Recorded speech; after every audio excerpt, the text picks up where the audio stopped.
그럼 이제 문학의 양식이 이렇게 구술화되거나 또 이처술화되거나 그런 게 있는데 그럼 그것들에서 또 우리가 중요한 게 독자의 상호작용이잖아요. 이게 어떤 것들이 있었냐면은 예전에는 책과 종이책을 읽으면은 제가 서점에서 사와서 골방에서 혼자 읽고 내 경험을 나눌 사람이 없잖아요. 너무너무 궁금하고 그러니까 뒤에 해설도 보게 되고 그러는데 지금은 이제 어떻습니까? 책을 읽고 와서 독자들이 바로 피드백을 할 수 있잖아요. 작가로 눈에 볼 수가 있고 이런 것들이 또 문학의 양식에 어떤 영향을 미치게 됐는지 디지털화된 거에 대해서 이번에 김준희님 먼저 말씀을 좀 들어보도록 할까요? 이런 양식이 어떤 변화를 가져왔는지. 일단은 지금의 문단에서 사실 독자의 존재가 굉장히 뚜렷하고 커졌다라는 것은 분명한 것 같고요. 그리고 그런 어떤 소통을 통해서 사실은 계속해서 생성되고 변화된다라는 점이 좀 중요한 것 같고 그래서 약간 양방향적인 소통이 좀 가능해지고 있는 확실히 시대인 것 같고 그게 기술이 그런 것을 가능하게 만든 부분도 분명히 있는 것 같아요. 그래서 저는 좀 흥미로운 게 이제는 그 아까 말씀하신 이제 새로운 구술성 같은 것도 어떻게 보면 지금은 그 말을 하면 저절로 문자화되고 문자를 적어 넣으면 바로 그게 말이 되기도 하고 사실은 이게 동시에 일어난단 말이죠. 저는 그게 굉장히 흥미롭다고 생각해요. 음성과 문자성이 그러니까 구술성과 문자성이 동시에 일어나면서 중첩된다는 거죠. 그래서 그러면서 이루어지는 그 예전에 구술성, 문자성 이런 게 있었다면 이제는 그게 겹쳐지고 심지어는 동시적으로 일어난다는 게 그게 뭔가 저는 정말로 이것 때문에 새로운 감각이 날 것이고 생겨나고 있다고 분명히 생각을 해요. 이 새로운 변화가 일어나고 또 실제로 즉각적인 피드백을 받으니까 뭐 내용에 있어서도 그걸 반영해가면서 할 수도 있죠. 그래서 그런 거는 굉장히 흥미로운 앞으로 좀 변화를 가져오지 않을까 그런 생각이 들어요. 그럼 이번에 최인석 평론가님께도 질문 드리겠는데 방금 예전에는 상호작용 때문에 바뀐다고 했었잖아요. 근데 이게 방금 말씀은 굉장히 또 장점처럼 느끼는데 또 어떤 측면은 그게 있는 것 같아요. 왜냐하면 독자의 반응을 너무 작가들이 신경을 쓰다 보니까 플롯 같은 걸 복잡하게 하지 않고 굉장히 직접적으로 적용하는 단순화 같은 문제가 생길 것 같아요. 그런 문제를 혹시 고민해 본 적 계시는지 아니면 그런 또 방금 말씀 이어서 그냥 상호작용 관련된 연결작용, 영향되는 부분을 또 말씀해 주셔도 좋을 것 같습니다. 사실 우리가 이제 이미 좀 예전 얘기긴 하지만 그 텍스트와 이제 작품 사이의 관계를 이제 따로 놓고 얘기하는 경우가 있었죠. 어떤 한 권의 책을 소설이면 소설이라고 치죠.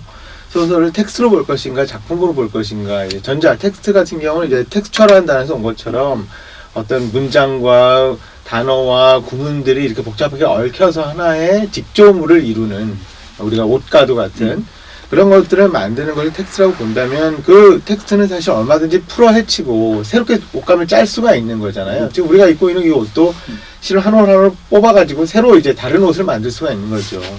하지만 전통적인 의미에서 작품으로 본다면 사실 그 작품이라고 하는 건 그것으로서 완결되어 있고 우리가 전통적인 어떤 의미에서 내 작품에서는 진짜 글자 하나로 넣거나 더 뺄 수 없습니다. 뭐 이런 주장이 이제 예전 우리 그 문학사에서 보면 나오는 그런 관점에서 본다면 사실은 지금 이제 이야기했던 상호 텍스트성, 작품과 작품 사이의 관계 혹은 독자와 창작자 간의 어떤 상호성 같은 것들이 불러일으킨 변화는 사실 좀 끔찍한 얘기가 될 수도 있을 거라고 생각을 해요.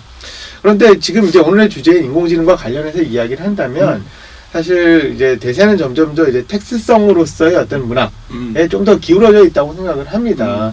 어떤 문학 작품이라고 하는 것이 분명히 지금 우리의 관점 안에서는 어떤 창작자의 고유한 어떤 개성이라든가 이런 걸 포함하는 특정한 글쓰기 완결물 이런 것들이 분명히 있죠. 저작권 개념도 거기서 출발하겠죠 아마 좀 이따 얘기가 나오겠지만 그런데도 불구하고 이제 우리가 이제 사실 다양한 방식으로 텍스트를 추출한다는 결국 분해한다는 것이고 또 다른 텍스트를 이어 붙이는데 우리가 뭐 여러 가지 방식으로 인용이라든가 여러 가지 방식으로 새로 이제 접붙이기를 하면서 만들어낸 텍스트들을 과연 어디까지 1인 저자성, 독창적인 어떤 특수 저자의 작품으로 인정할 것인가. 또 그것이 우리가 이제 뭐 사실 개인이 개인 간의 관계에서 그 표절이라고 해가지고 법적으로 어떤 제지를 받게 되지만 지금 우리가 좀 이따 얘기하게 될 다양한 뭐 챗 GPT라든가 이런 것들에 의해서 추출되어서 상당 부분 변형된 작품으로 어떤 다른 작품과 섞이거나 어떤 새로 구성되었을 때 몇 %까지 그것이 원본성을 우리가 생각해 볼 수 있을 것인가 이런 것들은 일반 저작물에 대해서도 그렇겠지만 특히 문학에 있어서 우리의 기존의 전통적인 관념들을 상당히 해체하고 새롭게 구성해야 될 필요성을 굉장히 좀 절감 있게 아. 얘기해주는 사태인 것 같습니다. 네.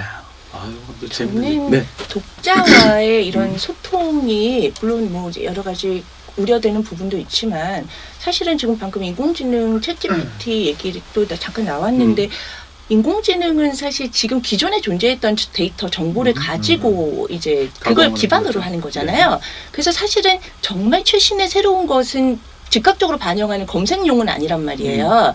그래서 그러니까 즉각적으로 그 새로운 것을 검색해서 하는 것이 아니라 이제 어느 정도 지난 데이터들을 가지고 하는 거잖아요.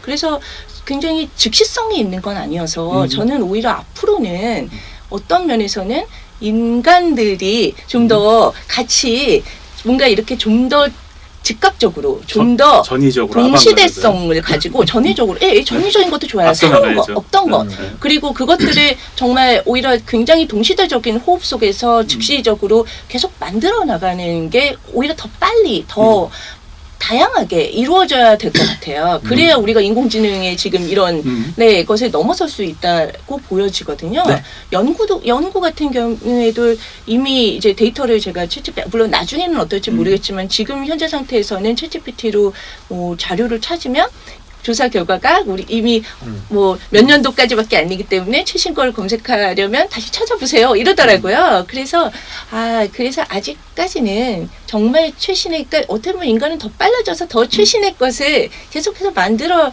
나갈 필요가 있겠다 이런 생각을 했어요. 알겠습니다. 네. 챗GPT 얘기 나오고 또 이제 텍스트성 얘기하는데 텍스트성 얘기하니까 굉장히 좀 화제했던 사건이 생각나네요. 이제 로알드 달이라는 동화 작가가 있었는데 그분이 이제 돌아가셨단 말이에요. 근데 그분의 작품에서 출판사가 그걸 했죠. 이 말은 이제 정치적으로 올바르지 않은 단어들, 뭐 친체를 비하하는 용어라든가 그걸 다 삭제를 했습니다. 그래갖고 그거에 대해서 굉장히 논란이 있었죠. 원작자가 의도한 작품들을 지금 안 맞게 수정하느냐, 수정이나 삭제를 했는데 그런 것들이 이제 이 시대에 맞춰서 독자가 상호작용이 되다 보니까 텍스트성 때문에 그게 바뀌는 게 당연시 여기는 물론 그게 아마 처리된 걸로는 알고 있는데 어쨌든 바람과 함께 사라져도 비슷한 얘기가 있었던 것 같고요. 이렇게 점점 텍스트성이 강해진다는 느낌이 있습니다. 그리고 챗GPT 문제는 우리가 좀 더 뒤에서 아마 얘기했지만 말씀대로 이 텍스트성에서 이미 이전에 갖고 있던 그 텍스트를 기반으로 하기 때문에 뭐 새로운 게 만들어지지는 않는 거죠. 방금 말한 이 상호 텍스트성은 아니고 이 챗GPT 안에서 그냥 자기 텍스트성인데 자기끼만 동종교배하니까 새로운 건 안 나오는 거죠. 그래서 거기에 위해서 우리가 좀 작가들이나 인간들이 좀 더 전위적으로 더 앞서서 만들어가면 좋지 않겠나 이런 말씀 해주신 것 같습니다.